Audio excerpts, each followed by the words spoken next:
कई लोगों का ये कहना है कि यहाँ पे जो बिहामा में आगे साइड से जो डाइवर्जन है उसमें गाड़ियों को जो है काफ़ी सफ़र करके जाना पड़ता है। हालांकि कुछ लोग ऐसे हैं जो सिफारिश करके छुड़वा देते हैं।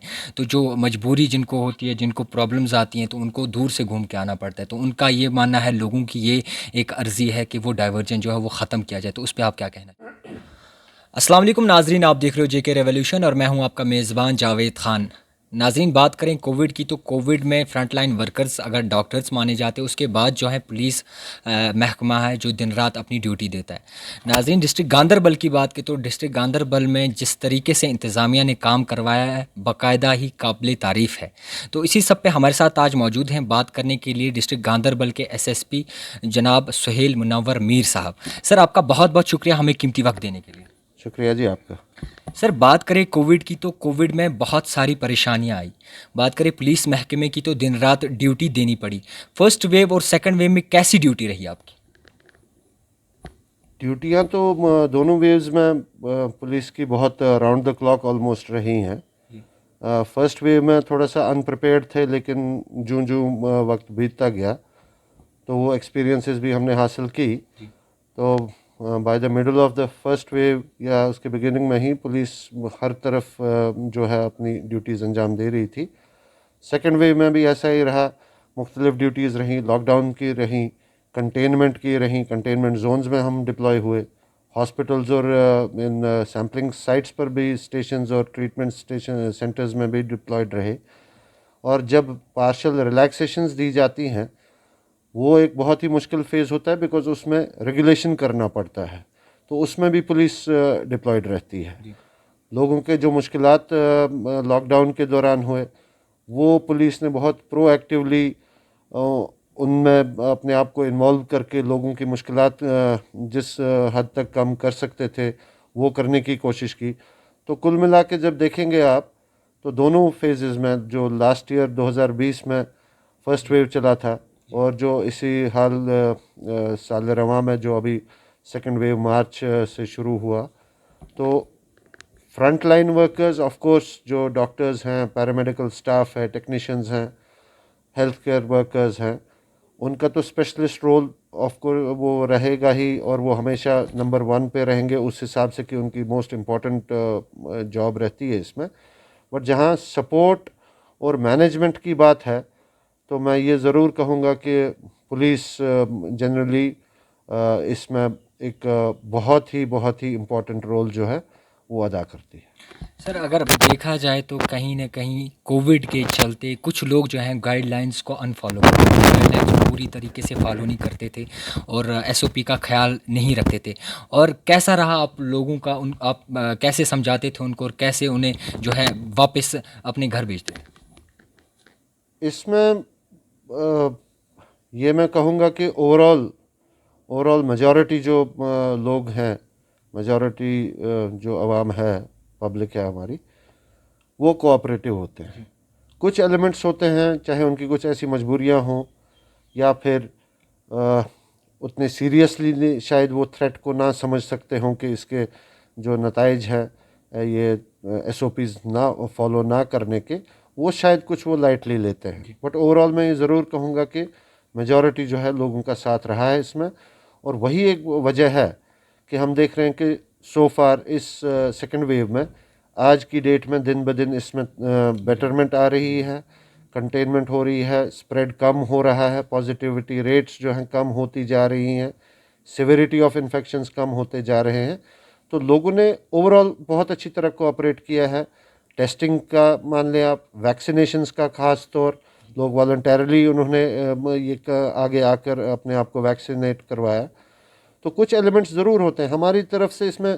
पुलिस में मल्टी प्रोंग्ड एक अप्रोच रहा। हमने लोगों को समझाया, हमने अपील किया, हमने सिविल सोसाइटी को इन्वॉल्व किया, हमने अपने जो रिलीजियस लीडर्स होते हैं इलाके में, जो हमारी लोकल मॉस्क्स होती हैं, उनके इमाम साहिबान के साथ बात की, जीज़त लोगों के साथ बात की, वहाँ के प्रोमिनेंट जो ग्रुप्स होते हैं हर एक एरिया में, उनके साथ बात की, स्टेक होल्डर्स के साथ बातें की, जो ट्रांसपोर्टर्स हैं, अपने जो कमर्शियल इस्टेब्लिशमेंट शॉपकीपर्स हैं, ट्रेडर्स हैं। सो सबको हमने इनटू कॉन्फिडेंस लिया, और उस अपील का ना सिर्फ पुलिस ने, एडमिनिस्ट्रेशन ने ओवरऑल, ये मैं पुलिस का जब कह रहा हूँ तो it is just a part of this, overall administration का इसमें एक बहुत अच्छा मल्टी प्रोंग्ड अप्रोच रहा। तो ओवरऑल अपील का अच्छा असर रहा, लोगों ने कोऑपरेट किया, और जो वो कुछ केसेस हैं जहाँ लोग कोऑपरेट नहीं, जिन्होंने नहीं कोऑपरेट किया सिस्टम के साथ या एडमिनिस्ट्रेशन के साथ, उनके खिलाफ हमें कोई ये हर्ज नहीं हुआ कि उनके खिलाफ हमने कानूनी कार्रवाई की। चाहे हमने एफआईआर्स रजिस्टर किए, कुछ एस्टैब्लिशमेंट्स को सील करवाया, या जो हमारे चालान्स थे ऑन द स्पॉट फाइन जो हम लगाते थे वो हमने किया। सर एक और सवाल आपसे जानने की कोशिश करूंगा सर, अगर बात की जाए तो आपकी जो ट्रांसफ़र हुई है रिसेंटली हुई है, आपने हाल ही में ओहदा संभाला है डिस्ट्रिक्ट गांदरबल में, तो कैसी लगी गांदरबल की आवाम आपको? अब हाल में ही तो नहीं कहूँगा, 3 महीने हो गए ऑलमोस्ट, तो बट अल्हम्दुलिल्लाह बहुत अच्छी जगह है। ओवरऑल गांदरबल डिस्ट्रिक्ट बहुत ब्यूटीफुल एरिया है, बहुत ही हसीन है, नेचुरल ब्यूटी बहुत है, और लोग जो हैं, मेजॉरिटी लोग जो मुझे लगा यहाँ अभी असेस करके कि अच्छे हैं, कानून का साथ देने वाले लोग हैं, अपनी रोज़मर्रा की ज़िंदगी के साथ जो रहेंगे बिज़ी, बाकी खुराफात उतने नहीं हैं, मेजॉरिटी लोगों की मैं बात कर रहा हूँ। हाँ, वो क्रिमिनल एलिमेंट्स आपको हर समाज में मिलेंगे, हर जगह मिलेंगे, तो उनके लिए हम सख्ती से पेश आएंगे। जो भी उनका क्राइम होगा, हमारी अपील ज़रूर रहेगी कि लोग क्राइम और क्रिमिनल लाइफ और क्रिमिनल एक्टिविटीज़ की तरफ ना जाएं, अच्छे से एज रिस्पॉन्सिबल सिटीजन्स अपनी ज़िंदगी बसर करें, एडमिनिस्ट्रेशन के साथ हमेशा ताउन दें, एडमिनिस्ट्रेशन के जो भी प्रोग्राम्स हैं, प्रोजेक्ट्स हैं, स्कीम्स हैं, उनका फ़ायदा उठाएं, और अपनी रोज़मर्रा की ज़िंदगी आराम से जिएं। लेकिन जो एलिमेंट्स इसके मुखालिफ काम करेंगे, चाहे वो पीस एंड ट्रैंक्विलिटी को डिस्टर्ब करने की बात हो या और कोई क्रिमिनल एक्टिविटीज़ की बात हो, तो गांदरबल पुलिस सख्ती से उनके साथ पेश आएगी, इसमें कोई दो राय नहीं है। सर एक और सवाल आपसे पूछेंगे, लोगों का ये कहना है कि यहाँ पे जो बिहामा में आगे साइड से जो डाइवर्जन है उसमें गाड़ियों को जो है काफ़ी सफ़र करके जाना पड़ता है, हालांकि कुछ लोग ऐसे हैं जो सिफारिश करके छुड़वा देते हैं, तो जो मजबूरी जिनको होती है, जिनको प्रॉब्लम्स आती हैं, तो उनको दूर से घूम के आना पड़ता है, तो उनका ये मानना है, लोगों की ये एक अर्ज़ी है कि वो डाइवर्जन जो है वो ख़त्म किया जाए, तो उस पर आप क्या कहना चाहते हैं?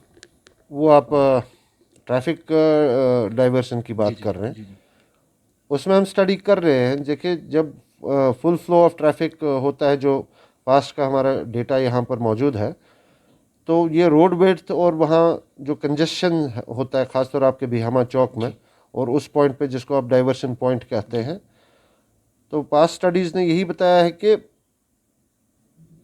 पॉसिबल नहीं है इमीडिएटली उसको रेस्टोर करना, बिकॉज अगर वो किया जाता है, ख़ासतौर पीक टाइम्स पे बोथ वेज का ट्रैफिक चलता है, तो वहाँ पर कहते हैं घंटों जो है वो बिल्कुल ग्रिड लॉक जिसको हम कहते हैं वो लगता था, तो उससे लोगों को ज़्यादा परेशानी है। जो आप कह रहे हैं कि एक वन वे हमने कर रखा है और डाइवर्शन देते हैं वहाँ पर, वो एक रेगुलेटेड फीचर है, उसमें कहीं जैम नहीं होता है। बेशक कम्यूटर को 10 मिनट या 5 मिनट या 15 मिनट अलावा टाइम लग जाता है, या 1 या 2 किलोमीटर का एक्स्ट्रा लूप जर्नी करना पड़ता है, लेकिन वो आज की डेट में आई थिंक वो बेटर है रादर दैन कि 1 या 1.5 घंटे के लिए ट्रैफिक जैम में और ग्रिड लॉक में फंसे। और जहाँ तक आपने ये बात की कि सिफारिश वालों को छोड़ा जाता है, ऐसी कोई बात नहीं है। ओनली जो डेजिग्नेटेड व्हीकल्स होते हैं, इमरजेंसी सर्विसेज व्हीकल्स होते हैं, एम्बुलेंसेज होती हैं, बाकी एसेंशियल सर्विसेज व्हीकल्स होते हैं, उनको उस टाइम टेम्परेरली वहाँ से छोड़ते हैं, बिकॉज उतना इस रोड पे वो जो ट्रैफिक का दबाव है बोथ वेज वाला, वो किसी हद तक वो हम मैनेज कर पाते हैं। बट जनरली अगर हम वहाँ पर वो रिस्टोर करें, तो आज की डेट में शायद मुनासिब नहीं होगा, क्योंकि वो फिर वही सिचुएशन आ जाएगी कि जनाब बिहामा चौक में 1.5 घंटे ट्रैफिक जैम लगता है, फलाना चौक में जी आधा घंटा ट्रैफिक जैम लगता है। तो it is a regulated, but at the same time मैं ये कहूँगा कि ये टेम्परेरी मेजर्स हैं, यहाँ स्कीम्स हैं, यहाँ प्रोजेक्ट्स हैं, डिस्ट्रिक्ट जो इंतज़ामिया है, if there is a parallel road जो शायद बनाने की सरकार कह रही है, तो वो काफ़ी हद तक उसमें जो या रोड वाइडनिंग की भी बात चल रही है, जो मेन आपका यहाँ से अपने पांदश चौक से लेकर वायल तक का रोड वाइडनिंग का प्रोग्राम है। तो जब वो हो जाता है तो तब शायद इस चीज़ की हमें ज़रूरत ना पड़े।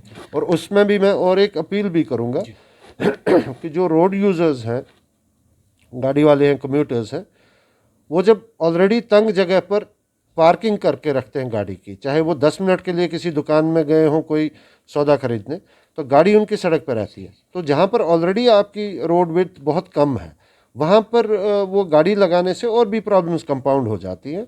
तो आपके मीडियम के ज़रिए से मैं ज़रूर यहाँ के अवाम से अपील करूँगा कि बी रिस्पॉन्सिबल सिटीजन्स, अपनी जो जिम्मेदारियाँ हैं एज सिटीजन्स, वो प्लीज़ समझ लीजिए कि आपके ऐसे कुछ वो इनोसेंट सा एक्ट करने से या कोई उतना आपको लगता है कि शायद उतना सीरियस मामला नहीं है, बट काफ़ी सारे लोगों को इनकन्वीनियंस ज़रूर होती हैं। और कभी कभार ऐसे इमरजेंसी केसेस भी जा रहे होंगे या एम्बुलेंस बीमार कोई पेशेंट जा रहा होगा, तो अननेसेसरली वहाँ पर वो स्टॉपेजेस हो जाती हैं बिकॉज किसी हजरत ने वहाँ पर गाड़ी जो है आगे गलत जगह पार्क करके रखी होती है सड़क के पास। सर बात करें कि यूथ जो है जम्मू कश्मीर की, तो काफ़ी तरह सुसाइड करने को मिलता है, काफ़ी तरह लोग जो हैं वो ड्रग एडिक्ट हो गए हैं। डिस्ट्रिक्ट गांदरबल की भी बात करें तो यहाँ पर भी काफ़ी लोग जो हैं वो ड्रग एडिक्ट हैं, तो उनके लिए आपका क्या मैसेज रहेगा? प्रॉब्लम्स हैं यूथ को, बेशक हर किसी एज ग्रुप में अपना एक ख़ास डायनेमिक्स होते हैं। जो यूथ होती है, जो टीनेजर्स होते हैं या अर्ली 20s में होते हैं, ये काफ़ी एक वोलेटाइल सी एज होती है। तो इसमें नॉर्मली भी बड़ी वो अनसेटल्ड सी लाइफ रहती है एक हिसाब से। लेकिन मैं ये ज़रूर कहूँगा कि ड्रग्स या किसी नशीली चीज़ का इस्तेमाल करना या कोई और बुरी आदत डालना, ये कोई उस बेसिक प्रॉब्लम जो वो कन्फ्रंट कर रहे हों उसका कतई ये हल नहीं है। इससे ज़्यादा प्रॉब्लम कंपाउंड होती है, ना सिर्फ उस इंडिविजुअल के लिए बट इमीडिएट फैमिली मेम्बर्स के लिए, इमीडिएट नेबरहुड के लिए और जनरली समाज के लिए ये प्रॉब्लम्स हो जाती हैं। तो हम फैमिलीज़ से, हम रिलीजियस लीडर्स से, हम उन तमाम रिस्पॉन्सिबल सिटीजन्स से ये अपील करता हूँ मैं on behalf of district police and the administration कि सही राह, सही एजुकेशन, सही अपब्रिंगिंग, सही गाइडेंस और सही मॉनिटरिंग एंड जिसको सुपरविजन कहते हैं, अपने बच्चों के बिहेवियर को लेकर करें वो जो उनका फ़र्ज़ बनता है। जो अब अनफॉर्चुनेटली इसका एडिक्ट हुआ हो इन चीज़ों का, उसमें कोई ये शर्म नहीं है कि उनके उस बच्चे के वालिदैन या उसके जो केयर टेकर्स हों, वो अप्रोच करें for specialised help at rehabilitation centres. सरकार की तरफ से चलते हैं, हमारे जे.एंड.के पुलिस की तरफ से एक बहुत ही बड़ा drug de addiction rehabilitation centre है। सो वहाँ जाके प्रोफेशनल हेल्प सीख करें कि वो अपनी रोज़मर्रा की ज़िंदगी में वो शख्स जो है वापस आ जाए और एक पॉजिटिव फैक्टर बने और एक कंट्रीब्यूटिंग एलिमेंट बने सोसाइटी का, रादर देन एक बर्डन बने, ना सिर्फ अपने लिए बल्कि अपनी फैमिली और समाज के लिए। और जो ड्रग पेडलिंग का काम करते हैं, जो ये क्राइम करते हैं, तो उसमें ये कोई उनके लिए कोई रिलैक्सेशन नहीं है। देयर इज़ बिल्कुल ज़ीरो टॉलरेंस है इसके लिए। और आगे सख्ती से जो है ज़िला पुलिस गांदरबल उन तमाम ऐसे जो बैड एलिमेंट्स हैं, जो क्रिमिनल्स हैं, इसमें इन्वॉल्व हैं, इस ट्रेड में, इसके सेलिंग में, इसके बाकी ट्रांसपोर्टेशन में, इसकी इवन कल्टीवेशन में, जहाँ पर भी है, तो उनके साथ जो है हम निपट लेंगे कानून के तहत। आपका सर बहुत बहुत शुक्रिया हमें कीमती वक्त देने के लिए। आपका शुक्रिया जी, थैंक यू जी। सर अभी देखा आपने कि हमारे साथ जुड़े थे बातचीत करने के लिए एसएसपी सुहेल मुनव्वर साहब, जो कि डिस्ट्रिक्ट गांदरबल के एसएसपी हैं। नाज़रीन, बात करें कोविड की, तो कोविड में हर एक फ्रंट लाइन वर्कर्स जो भी जितने दिन रात काम करते हैं, उन्हें सलाम है हमारी तरफ से, क्योंकि वो अपनी जान जो है जोखिम में डाल के दिन रात हमारे लिए खड़े होते हैं और हमारी हिफाजत के लिए खड़े होते हैं। तो आगे भी आपको अपडेट देते रहेंगे। आप देखते रहिए जेके रेवोल्यूशन, कैमरामैन बुरहानुद्दीन मलिक के साथ।